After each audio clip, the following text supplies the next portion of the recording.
यदि नाम जप करना है निरंतर तो झूठ बोलना छोड़ दो। झूठ बोलने वाले की जबान पे नाम जप निरंतरता में नहीं आता। पकड़ो, मृषावादम परिहरेत, झूठा बोलना बंद करो। माला है, नाम जप कर रहे हो, सत्य बोलो। झूठ बोलने से क्या लाभ मिलेगा? भगवान नाम में चल रहे हो, भगवत मार्ग में चल रहे हो। और देखो, व्यापार आदि में भी झूठ बोलने की जरूरत नहीं। जिनको लगता है बिना झूठ बोले व्यापार नहीं चलता, वो कमजोर हृदय के हैं। सब कोई जानता है मुनाफे के लिए व्यापार किया जाता है। अपनी सामान का मुनाफा जोड़कर बोल दीजिए, झूठ बोलने की जरूरत नहीं। अरे बहुत झूठ बोलते हैं।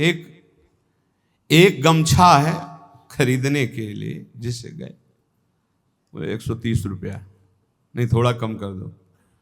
वो तुम्हें बताएं, कसम से कहते हैं 120 का लाए हैं। अब 120 का तुम ले ही ले, तुम्हारे लिए हम। कसम बोलने की क्या जरूरत थी? झूठ क्यों बोल गए? भाई 130 का हम दे रहे हैं, तुम्हें लेना लीजिए, नहीं दूसरी दुकान दीजिए। ज्यादा उसमें चापलूसी या झूठ बोलने की जरूरत नहीं। मृषावादम परिहरेत, यदि आप व्यापारी हैं या गृहस्थी में कोई भी कार्य बोले बिना झूठ बोले काम नहीं चलेगा। ऐसा तो हमें शास्त्रों में कहीं नहीं मिला कि कोई व्यापार, कोई ऐसा कार्य की झूठ हो। हाँ, एक जगह जरूर झूठ बोल देना चाहिए। यदि किसी के प्राण बच रहे हैं, सर्वस्व का नाश बच रहा है, जरूर झूठ बोल दो, उसके प्राण बचा लो। वो झूठ तुम्हें सत्य का लाभ प्रदान करेगा। अपने स्वार्थ के लिए झूठ मत बोलो। और कम से कम भजन करने वाले तो झूठ से थोड़ा बचने की को, थोड़ा इसलिए कह रहे हैं कि पूरा हरिश्चंद्र बनना तो बहुत ही कठिन है, क्योंकि मोबाइल का समय है। अब झूठ ना बुलवावे तो इसकी महिमा क्या है? झूठ तो बुलवा ही देता है। बहुत झूठ पकड़ा जाता है। झूठ वो जहां मोबाइल तो आजकल तो हेलो ही बोलते हैं सब, बोले राधे राधे राधे राधे। कहाँ हो? बाजार में है इस समय, बगल से बगले के फ्लैट में है, बाजार में है इस समय, तो नहीं मिल सकते। बाजार झूठ बुलवाता है मोबाइल, बहुत झूठ बुलवाता है। वृंदावन में है, अपने घर में, कहाँ हो? इस समय तो आगरे में, आज तो नहीं मिल सकते, फिर आगे बताएंगे आपको। अब क्या जाता है, झूठ बोल दिए। अरे भैया बेमतलब झूठ बोल रहे हो। नहीं असत्य संपातक पुंजा। और बता दें, झूठा मुंह मत रखना यदि निरंतर नाम जप करना। चरणामृत पीने से झूठा नहीं होता। भगवत प्रसाद का किनका लेने से झूठा नहीं माना जाता। शेष कुछ भी झूठा मत रखना। कल हमको एक डॉक्टर साहब शिक्षा दे गए हैं कि आप शराब मांस आदि के लिए तो निषेध करते ही हैं, तमाकू और पान मसाला का भी निषेध कीजिए, क्योंकि इससे कैंसर हो जाता है। तो इसमें और दोष है कि जैसे आप, अब जब चिंतन हुआ तब समझ में, आप मुख में रखोगे तो मंत्र नहीं जप पाओगे। फिर खूब अच्छे से कुल्ला करके, जी भी करके, आचमन करके फिर मंत्र, और ऐसा कौन करता है? तो मसाला तो और तमाकू सुपारी खाने वाला निरंतर नाम जप नहीं कर सकता। इसलिए प्रार्थना इस पर भी कल से हमें शिक्षा मिली। भगवान विविध रूपों में आके शिक्षा देते और कह रहे थे कि हम डॉक्टर हैं मुख के। सैकड़ों ऐसे लोग जिनके मुख के कैंसर हो गए हैं, जो तमाकू, गुलमंजन, पान मसाला, तो ये भजन में भी खतरनाक है भाई। सिद्ध पुरुष हो तो हम प्रणाम करते हैं भाई, लेकिन साधक हो तो पान मसाला, तमाकू, ये चीजें बंद कर दो। अभी तक तो हम यही शराब मांस इसके लिए बोलते थे। वो कल बता गए, बोले बड़ी बुरी स्थिति कैंसर के मुख में हो रही है इसी से। तो झूठ बोलना छोड़ दो। पान मसाला, तमाकू, ये सब इस भजन के लिए बहुत बाधक वस्तुएं हैं। कुर्यात प्रिय मयाचितः, कभी दूसरे का अप्रिय ना करे। अब यहां विचार करना है, दूसरा अपनी भावना से दुखी हो रहा है वो बात अलग है। हम कोई ऐसा अप्रिय कार्य, अप्रिय वचन, अप्रिय चेष्टा ना करें। न च कामान सरंभान द्वेषाधर्म मुत्सृजेत, कभी काम से पीड़ित होकर धर्म का त्याग न करें। कभी क्रोध से पीड़ित होकर धर्म का त्याग न करे, काम से पीड़ित होकर कभी दूसरे शरीरों का जो धर्म विरुद्ध है उनका सहवास न करे, क्रोध से पीड़ित होकर कभी पूज्य जनों को मारे पीटे ना, गाली गलौज न करे, उनका अपमान न करे, और द्वेष से कभी धर्म का त्याग न करे, द्वेष पूर्वक किसी का अहित, किसी का मंगल ना करे, तो निरंतर नाम चलने लगेगा। आप अभ्यास करो, तमाकू मसाला ना खाए, झूठ न बोले, पराई माता बहनों की तरफ काम दृष्टि से न देखे, या पराये शरीरों से काम भावना धर्म विरुद्ध न करे, क्रोध में आकर पूज्य जनों का अपमान न कर दे, कड़ुए वचन न बोल दे, द्वेष में आकर किसी का अहित न करे, तो नाम जब अभ्यास से बहुत जल्दी निरंतरता पकड़ लेता है। न पापे प्रतिपापः स्यात् साधुरेव सदा भवेत्, आत्मनैव हतः पापो यह पापम कर्तुमिच्छति। यदि तुम्हारे साथ कोई पापी आदमी पाप का बर्ताव कर दे, यदि तुम नाम जापक हो, तो उसके बदले में तुम पाप मत करना। ना उससे तुम बदला चाहना, ना भगवान से, ना किसी और के सहयोग से, और ना स्वयं से। ये भगवत प्राप्ति के लिए है। संसारी आदमी ऐसा नहीं करेगा, वो तो एक थप्पड़ का जवाब 2 थप्पड़ में देना चाहेगा, लेकिन भक्त का स्वभाव ऐसा नहीं। कह रहे यदि कोई पापी आदमी तुम्हारे साथ कोई भी गलत बर्ताव, तो हमारा कर्तव्य है कि हम भगवान से प्रार्थना करें, हे प्रभु इसकी बुद्धि शुद्ध कर दो। नाथ, यदि इसकी बुद्धि शुद्ध हो जाए तो ये भी महात्मा हो जाएगा, प्रभु इसको दंड मत देना, ये बहुत भूल में है, इसकी भूल को मिटा दो हे नाथ, हम आपसे प्रार्थना करते हैं।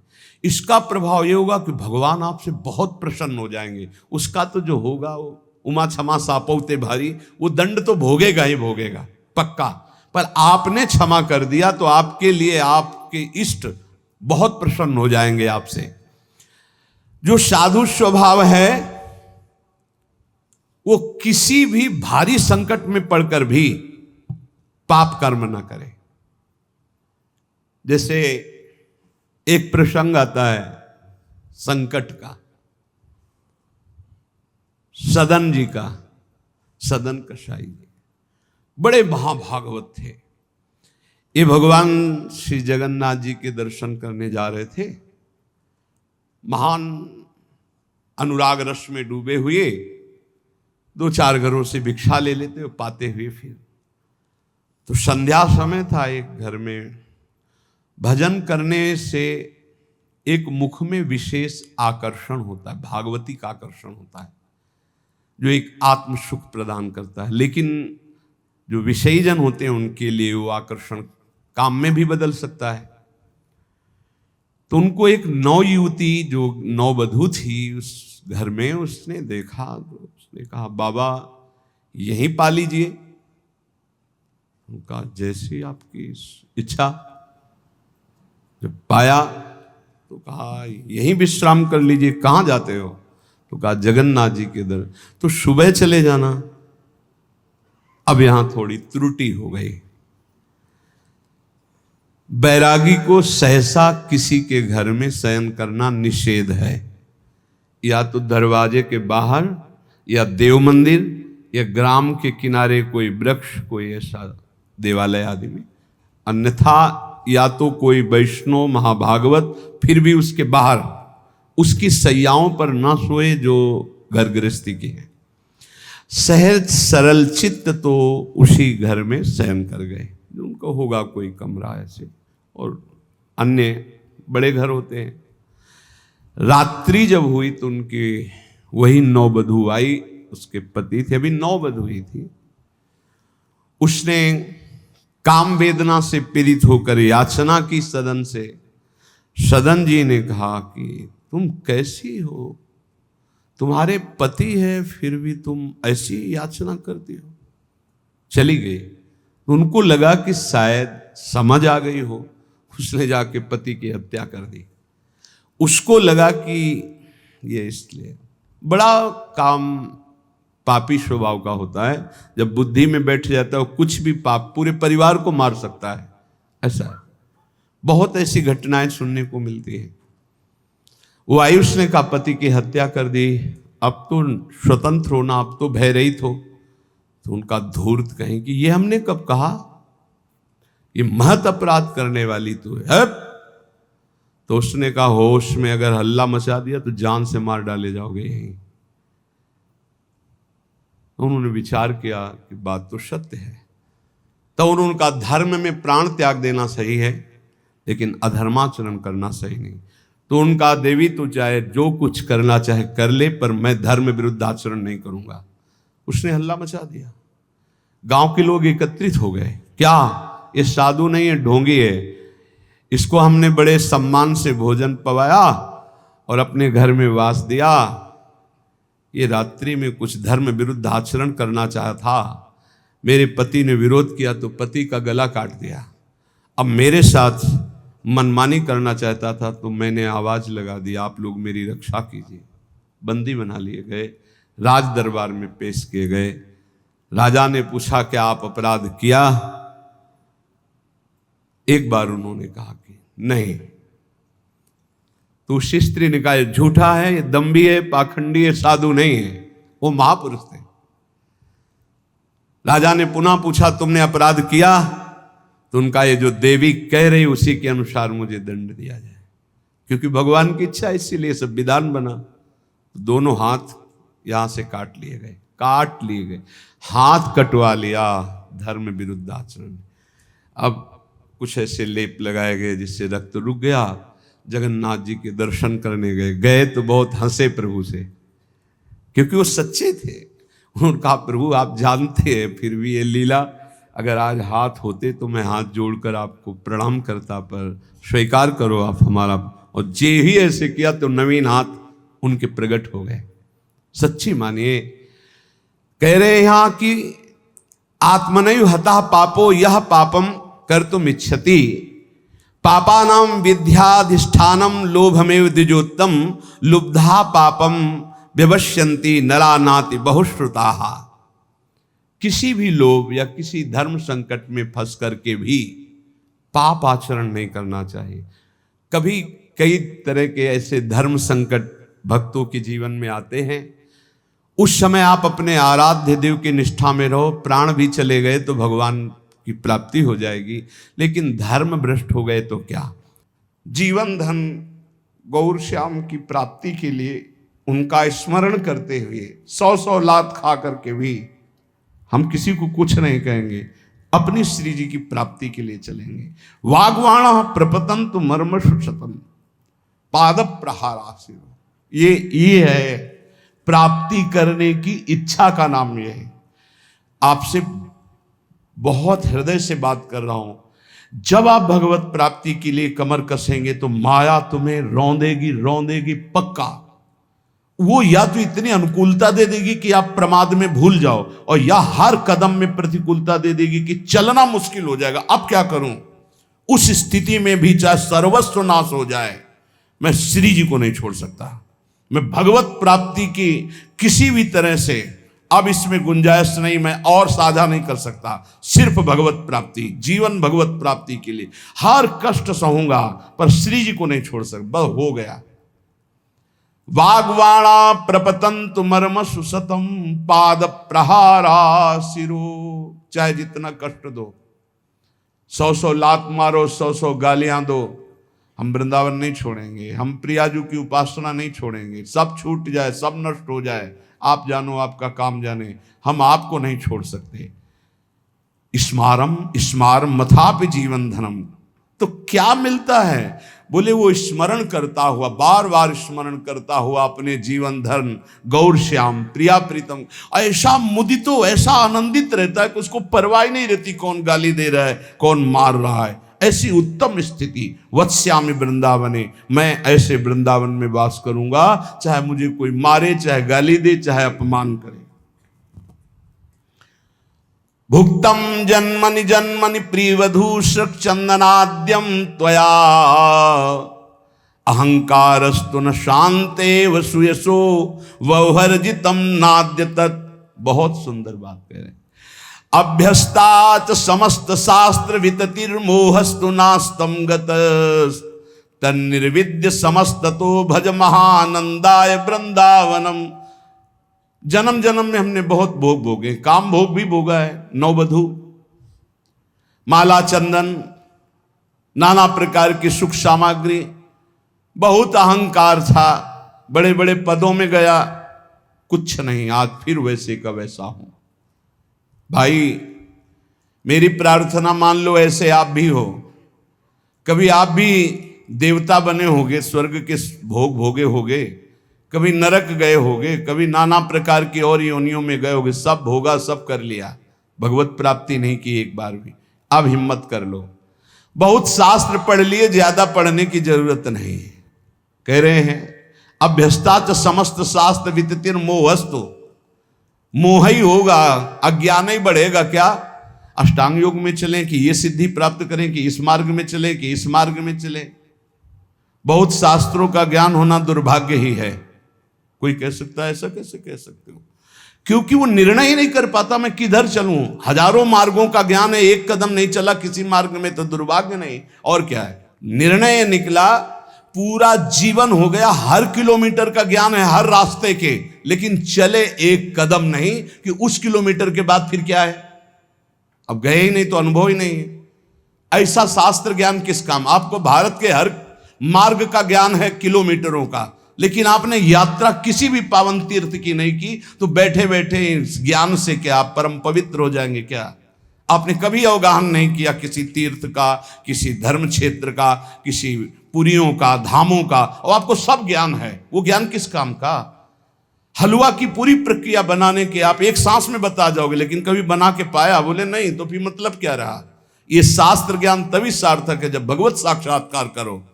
तो श्रीपाद कह रहे हैं अहंकारस्तु न शांत, ये अहंकार तुम्हारा शांत नहीं होगा। अभ्यस्ताच समस्त शास्त्र विततिर मोहस्तु नास्तम गत, मोह तुम्हारा नहीं जाएगा चाहे जितने शास्त्र पढ़ लो। तो बोले क्या करें, आप उपाय बताओ। तो बोले हम उपाय आपको बता रहे हैं। महा आनंदाय वृंदावनम भज, भज माने तो सेवा, सेवन कर वृंदावन का, वृंदावन का आश्रय ले, वृंदावन धाम आ जा, रसिकों का संग कर, प्रियालाल के अनन्य हो जा, ज्यादा जानने की जरूरत नहीं। सबसे बड़ा ज्ञान सतवस्तु श्यामा श्याम, वैराग्य इनके सिवा सबसे, प्रीति इनके नाम रूप लीला धाम से, गति इनके चरणारविंद की सेवा, बस इतना ही ज्ञान चाहिए। इतना ही सार ज्ञान है। ये बुद्धि को दौड़ा दौड़ा के थका करके बस प्रभु के चरणों में बैठाल देना है, यही साधना है। श्रीपाद कह रहे कि अब मेरे हृदय में एक बात बैठ गई कि वृंदावन का आश्रय लेकर प्रिया प्रीतम की आराधना करो, इसी में परम विश्राम है। संत वाणी, जो भगवत प्रेमी, भगवत प्राप्त महात्मा जन हैं, वो हमारी छोटी छोटी त्रुटियों से लेकर बड़ी त्रुटियों का सुधार करने के लिए शास्त्र के वचनों का अनुभव करके बोलते हैं। जीवन दो गतियों से गुजरता है। एक गति है जन्म मृत्यु में भटकना, और एक गति है जन्म मृत्यु से मुक्त होना। दो ही मार्ग हैं। अस्तु मां सदगमय, असत से सद की यात्रा करो, या सद स्वरूप का विस्मरण करके असद में रत हो जाओ जन्म मृत्यु के चक्र में। 84 लाख योनियां हैं कर्मानुसार। इन 84 लाख योनियों में जीव भ्रमित होता है। इस योनि में एक एक योनि लाख लाख प्रकार की है। एक योनि लाख लाख प्रकार की है। अब जैसे रेंगने वाली योनि, अब रेंगने वाले में कितने प्रकार के जीव हैं। सांप हैं, खन खजूर हैं, केचुआ, कितने प्रकार के जीव हैं रेंगने वाले में। एक है जलचर, अब जल में कितने प्रकार के जीव हैं। वायु में उड़ने वाले कितने प्रकार के जीव हैं। एक एक योनि में लाख लाख योनियां, उन लाख लाख योनियों में कई कई बार जन्म। अरे बड़ा प्रपंच है, बड़ा दुर्गति है जीवों की। अन्य योनियों के साथ जो दुर्व्यवहार हो रहा है बहुत ही घृणित है। कैसे तुम्हें बता, 1.5 घंटा धीरे धीरे जला जला करके पका रहे हैं पशुओं को, फिर उन्मत्त होकर मदिरा पान करके उसका खान पान कर रहे। क्या कैसी दुर्गति जीते जीव अपनी कर रहे हैं। 84 लाख योनियों में एक एक योनि में लाख लाख प्रकार की योनियां, एक एक योनि में लाख लाख बार जन्म होना। ऐसे थोड़ी ये प्रपंच हाहाकार ऋषिजन इसलिए कर रहे हैं कल्याण कर ले, भूल मत कर। यही एक चांस है मनुष्य दे जिससे तू अपना कल्याण कर सकता है, अन्य योनियों में नहीं। अब सोचो उस जीव की क्या हालत है, हाथ पैर बंधे हुए लोहे की छड़ में फंसा हुआ है, आराम से धीरे धीरे अग्नि उसे जला रही, वो कीक रहा है, चिल्ला रहा है, और वो आनंदित हो रहे हैं। वो थोड़ा थोड़ा पीते जा रहे हो, देख रहे हैं पक रहा है, पका लो। तुम्हारे तो खाने के काम में आएगा, तुम खाने के भी काम में नहीं आओगे। ऐसी तुम्हारी हालत काल करेगा, जब वो जलाएगा तो तुम खाने के काम में भी नहीं आओगे। बहुत होश में, बहुत होश में, बहुत होश में। ये कर्म तुम्हारा कहीं बख्शने वाला नहीं, तुम्हें दंड देगा। 84 लाख योनियां, एक केवल मनुष्य योनि जिनमें आप अपना उद्धार कर सकते हो। मानव जीवन गिने चुने श्वासों वाला है, गिने चुने श्वासों वाला। इतनी श्वासें आपकी हैं, बस प्रतिपल माइनस होता चला जा रहा है, खत्म होती चली जा रही। या हम आनंदित हो रहे हैं, 30 वर्ष के हो गए, 35, अरे आनंदित नहीं, 35 वर्ष गए जीवन के मूल कार्य के लिए जो आए हो भगवत प्राप्ति, उसमें क्या किया? बोले कुछ नहीं, अभी तो खेलने खालने की उम्र है। मरने की उम्र कौन सी है? कभी भी तो मर सकते हो, तो अपना काम क्यों नहीं बना लेते? राधा राधा राधा। यही अवसर है जीव आवागमन के अनादि चक्र से अपना छुटकारा करके अपने स्वरूप में स्थित हो सकता है, भगवत प्राप्ति कर सकता है। जन्म मृत्यु का चक्र कब तक चलेगा अकल्पनीय, कल्पना भी नहीं कर सकते। काल चक्र आपको घुमाता रहेगा, इसलिए मनुष्य जीवन में भगवत प्राप्ति का अवसर है। ये काम क्रोध लोभ और मोह, ये 4 प्रधान ऐसे हैं जो इस चक्र को चलाते रहते हैं। आवागमन, पुनरपि जननम पुनरपि मरणम पुनरपि जननी जठरे शयनम, ये चक्र चलाते रहते हैं। काम क्रोध लोभ मोह, इन्हीं को नरक की गति कहा गया है। इनमें से किसी में भी एक में पैर पड़ जाए, काम में, क्रोध में, लोभ में, मोह में, फौरन चारों आज करके उसे घुमाने लगेंगे, बार बार जन्म, बार बार मरण। नरक की दारुण यंत्रणा हर योनि में उसको प्राप्त होगी। केवल मनुष्य योनि ऐसी जिससे अपने को बचा सकते हो। केवल मनुष्य ही सत्कर्म करने में स्वतंत्र है, नवीन कर्म करने में स्वतंत्र है। अन्य प्राणी तो पूर्व में जो संचित कर्म गोदाम लगा उसी को भोगते रहते हैं। वो अशुभ कर्मों का नाश करते रहते हैं, भोग भोग करके। वो नवीन कर्मों का उपार्जन नहीं कर सकते। मनुष्य नवीन कर्म उपार्जन कर सकता है। मनुष्य कर्म करने में स्वतंत्र है। मनुष्य ही है जो अपने कर्म संस्कारों को भस्म कर सकता है, दूसरा कोई योनि नहीं।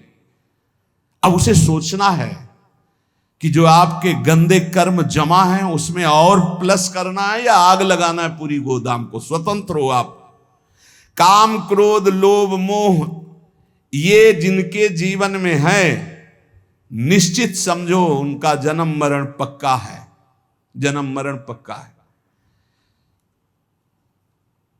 इन चारों को मिटाने के लिए 4 ये पहलवान ताल ठोक के खड़े हैं। काम क्रोध लोभ मोह ये शत्रु, तो सत्संग परोपकार वैराग्य और नाम जप, ये 4 ऐसे हैं कि इन चारों को चटनी बना देंगे। रोज सत्संग सुनो, अपने भोजन में से चाहे एक रोटी निकालो, रोज दूसरों के उदर में जाने वाला विधान करो, परोपकार की भावना। और वैराग्य। जननी जनक बंद सुत दारा, तन धन धाम सुहृद परिवारा, सबकी ममता ताग बटोरी, मम पद मनहि बांध बर डोरी। छोड़ दो भगवान के भरोसे में और अपने कर्तव्य का पालन करो। ज्यादा चिंता मत करो, चिंतन करो प्रभु का, वो सब संभाल लेंगे, अनंत ब्रह्मांड संभाल लें। तुम्हारे परिवार में तो 2 4 6 लोग ही होंगे। वैराग्य, सब भगवान का है, भगवान देखेंगे, जो जैसा कर्म करेगा वैसा भोगेगा। राधा राधा राधा, और अपने कर्तव्य का पालन, जिसके प्रति जो संबंध है ईमानदारी से आप करो, लेकिन राग मत करो। और नाम जप, सत्संग, परोपकार, वैराग्य और नाम जप, इसके द्वारा इस चक्र का नाश कर दो। काम क्रोध लोभ मोह, इनकी मिटिया मेट करने के लिए सामर्थ्य है ये सत्संग, परोपकार, वैराग्य और भजन। अब भगवत धाम और नरक ये 2 हैं, चयन करो तुम्हें कहां जाना है। अगर काम क्रोध लोभ मोह तो त्रिविधम नरकस्येदम द्वारम नाशन मात्मना कामा क्रोधा तथा लोभा। और यदि सत्संग परोपकार वैराग्य भजन तो भगवत धाम। ये 2 गतियां हैं। उपासक देख लो, अगर भगवत धाम जाना है तो इन 4 बातों को छोड़ना होगा। काम क्रोध लोभ मोह, 4 बातों को पकड़ना होगा। रोज सत्संग, रोज परोपकार और सबसे अंदर से वैराग्य और खूब नाम जप, इसी के द्वारा भगवत प्राप्ति होती है। तीर्थपाद भगवान श्री हरि के जो गुणानुवाद लीला कथा है, ऐसा नशा चढ़ जाना चाहिए कि कभी तृप्ति नहीं होनी चाहिए। कस्त्रप्यनुयात तीर्थ पदोभिधानात्, सत्रेषु वासुरभिरीड्यमानात्, यह कर्णनाडं पुरुषस्य यातो भवप्रदां गेहरतिं छिनत्ति। जो भगवान की चर्चा को कानों से सुनता रहता है तो उसके हृदय का मोह मल नाश हो जाता है, वो वैरागी हो जाता है। वैरागी का केवल भेष से मतलब नहीं, अंदर से है। जैसे चक्रवर्ती सम्राट अम्बरीश जी वैरागी हैं। चक्रवर्ती सम्राट अवध का पूरा शासन कर रहे हैं भरत जी, लेकिन परम वैरागी। जो अनुरागी है वही परम वैरागी है, जो परम वैरागी वही अनुरागी है। जो भगवत चर्चा सुनता रहता है रोज, तो सर्वसंगोपहो हिमाम, सत्संगहा सर्वसंगोपहो हिमाम। सत्संग आपको सब संगों से अलग करके भगवत अनुरागी बना ही देगा। कौन ऐसा है जो प्रभु की चर्चा सुनते सुनते अघा जाए। नारद आदि महात्मागण, बड़े बड़े साधुजन जिनका सदैव यश गान करते रहते हैं, अहोभाग्य है उन मनुष्य शरीरधारियों का जो अपने कर्ण रंध्रों से भगवत चर्चा सुनते रहते हैं। उनका संसार चक्र में डालने वाला ये विकार, घर गृहस्थी की आसक्ति, ये उसे अब अगला जन्म नहीं करने देगी। घर गृहस्थी की आसक्ति, ये काम क्रोध लोभ मोह आदि, उसको अगला जन्म नहीं दे सकते जिनके कानों में रोज भगवत चर्चा पड़ती है और वो भगवत चर्चा सुनते हुए कभी अघाते नहीं। शास्त्रदधानश्च विवर्धमाना विरक्ति मन्यत्र करोति पुंसः, हरे पदानुस्मृतिर्निवृत्तस्य समस्त दुःखात्यमा सुधत्ते।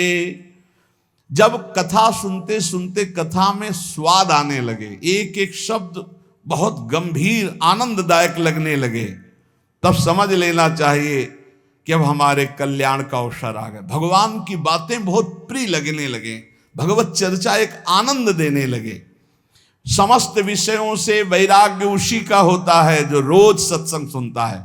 पर सत्संग सुनना, समझ लीजिए, कल श्रोता का वर्णन हुआ था, चातक की तरह सुनना। हमारा जीवन है सत्संग, उसका मनन करना, उसको आचरण में उतरना, कि सुने बस चले गए। इतना समय तो सार्थक हुआ, पर मनन नहीं करोगे तो सत्संग का हृदय रूपी अंधकार नाश करने का जो प्रभाव है वो मनन से होता। मनन नहीं तो फिर नहीं बन पाएगा। सुन लिया, दूसरों को सुना दोगे, काम नहीं बनेगा। भगवत चरणारविंद के निरंतर चिंतन की सामर्थ्य सत्संग से प्राप्त होती है। समस्त दुखों का नाश भगवत चिंतन से होता है। भगवत चिंतन की प्राप्ति सत्संग से होती है। इसलिए तान चोच्य सोच्यान विदोनु सोचे हरे कथायाम विमुखा नघेन क्षीणोति देवो निमिषस्तु येषा मायुर्वृथावाद गति स्मृति नाम। मुझे तो सबसे ज्यादा वो सोचनियों में भी सोचनीय अज्ञानी पुरुष लगते हैं जो कभी सत्संग सुनने नहीं आते।